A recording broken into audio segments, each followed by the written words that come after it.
Aron matubag ang ato mga pangutana kabahin sa Social Amelioration Program o SAP. Ato makauban karon live si DSWD 11 Regional Director Miss Grace Subong. Maayong hapon ma'am ug welcome sa GMAR TV1 Mindanao. Live ta karon sa tibok Mindanao. Sige, maayong hapon, Sir Tek, Ocampo. Ma'am, kumusta na ang atong pagpanghatag og Social Amelioration Program no sa mga apektadong residente sa COVID-19 pandemic? Diri sa Region 11, ang atuang DSWD na atay target nga 685,547. Mao ni ang atong gitawag mga non-4Ps nga households or families. And out of that, nanatay na hatagan or na-payoutan nga 50,075 nga mga pamilya. So this is amounting to 300,450,000. Sa ato ang tibok rehiyon, atong nagpadayon gihapon nato ang mga ongoing kani distributed ni siya sa nagkalain-laing mga syudad ug munisipyo diri sa Davao Region.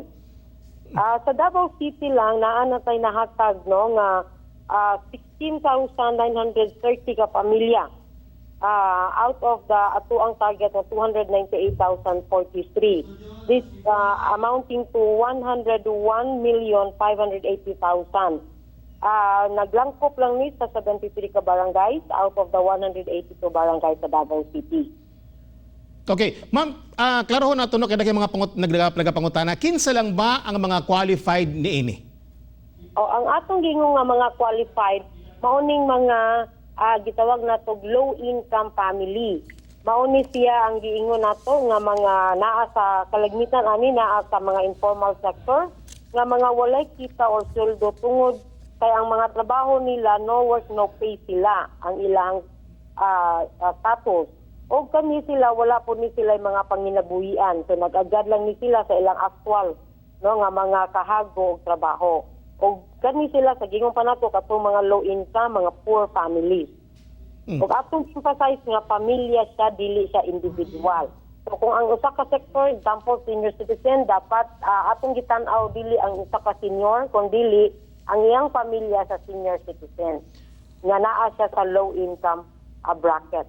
Okay, klaro na ito rin ma'am, no? Kay daghang man ko nagapangutana, yun nila nga naa sila single sila, dili sila minyo, pero naa sila gibuhi nga mga ilang lola, ilang bang igsuon o bakaron, tapos nagani kaso sa Surigao nga natagaan na, pero gibawi, dang nabawaan nga dili sa minyo.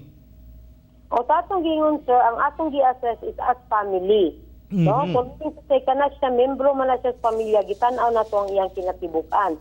Kay dili sa automatic nga mingon pang single dili hatagan kay sa nang gingon dili siya ihatag sa individual meaning sa single person but ihatag nato sa pamilya. So ang gitan-aw nato ang iyang kinatibuk ang pamilya asas siya diha sa sulod sa pamilya. So ang pag-assess dili as a single person but as a family of that single person. Okay ma'am, sa Davao Region pila ka percent ka ata sa natagaan o gasap? Sa ato ang na paid na nanata sa 59%, no? 59.18% nga ato ang nahatagan na.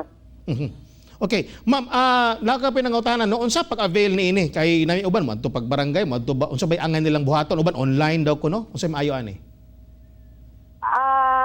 Ang ato ang mga kuan kani ato ang mga beneficiaries karon ang atong pagpanghatag nato ato ning it's either door to door or the cluster. Door to door. Ang pag-avail nila, of course, maadto sila dito sa mga barangay, no? Kay dito sa barangay na ang ato ang DSWD nga staff, naapod ang mga barangay officials and mga leaders, no, mga functionaries sa barangay. Ma'am, katong walay mga cash cards no o dili ba miyembro sa 4Ps pero gikonsiderang poorest among the poor no? Although natubag ni mo ni, di gyapon sila makadawat no? Gingon na to katong mga gingon na tong mga non-4Ps mo to akong dimension nga naatay figure nga 685,000 no. So katong mga pantawid automatic to sila appeal to sila nga mahatagan. Pero ang gihatag nato nila tungod kay national regular grant ang top up na lang nga 4,650. So nadawat nila ilang regular grants nga 1,350 to make the 6,000 nga maoy ato ang rate, sa regional rate So naa na lang sila nakuha nga 4,650. Top up na siya para sa SAP. Ma'am, kato nagtuo ma'am nga dapat sila ma-appeal o ma-appeal sa SAP pero wala daw sila nabutang sa listahan. Asa sila mo adto? Asa sila mo pasibaw silang mulo? Naasay mga barangays, no? Ang ato sila sa barangay. But as much as possible, kaya ningon tayo nga dapat stay home lang sila. Naasay mga contact, no? Mga hotline numbers nga sa DSWD na atay Globe, Smart, and TM na pwede nilang tawagan. Ang atong himuon ani kaning mga nanawag na to and then na-assess na to nga qualified sila, ato ni silang gi-report dito sa barangay tungod kay nata dito yung mga workers, social workers, and then kani sila ato ni silang ginalista, no? But so far karon sa ato ang tibuok rehiyon ang naapagyutay na hatag nga figure nga ningon sila nga naa sila yung mga qualified is naa sa Davao Sur and Davao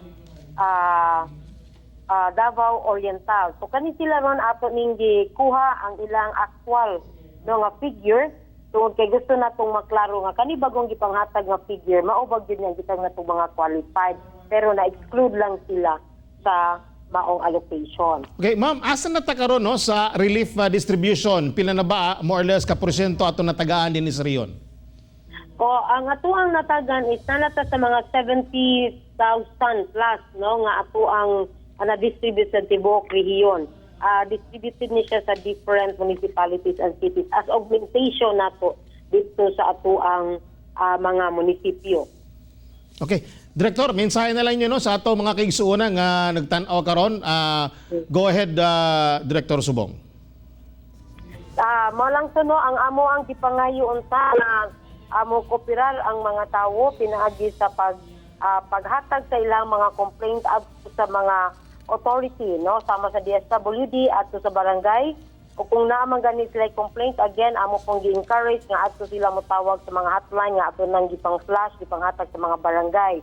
Kung ugaling nag-ingon sila nga qualified sila based on the qualification set atong guidelines, then mo ato gyapon sa barangay, ilang i-report sa barangay para nga ato silang malista and ma-include nato sila sa atong pag-submit sa atong central office. Okay, daghang salamat kayo, Director Grace Subong sa DSWD 11. Daghang salamat po. Thank you, sir. Salamat.